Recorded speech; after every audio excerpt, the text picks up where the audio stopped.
অনেক আগের কথা। এক গায়ের গরিব ছেলে, নাম তার সালেহ। প্রতিদিন সে খেজুর বাগানে কাজ করত। একদিন সন্ধ্যাবেলা কাজ শেষে বাড়ি ফিরছিল।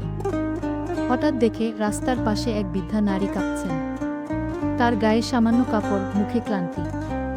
সালেহ থেমে গিয়ে জিজ্ঞেস করল, আপা, আপনি এখানে কেন বসে আছেন? নারী বললেন, সারাদিন কিছু খাইনি বেটা, একটু পানি বা কিছু খেতে পেলে বাঁচি। সালেহ নিজের ব্যাগ খুলে দেখল এক গ্লাস দুধ ছাড়া কিছুই নেই। সে দুধটা সেই বৃদ্ধাকে দিয়ে দিল। বৃদ্ধা কাঁদতে কাঁদতে বলল, আল্লাহ তোমার কল্যাণ করুন বেটা, তুমি জানো না আজ তুমি কত বড় কাজ করলে। সালেহ চুপচাপ হাঁটতে লাগল।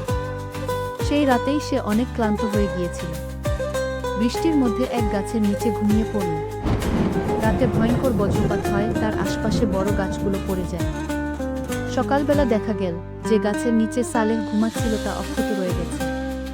গ্রামের লোকেরা অবাক হয়ে বলল, আল্লাহ নিশ্চয়ই কোনো রহমতের ছায়া দিয়েছেন তোমাকে।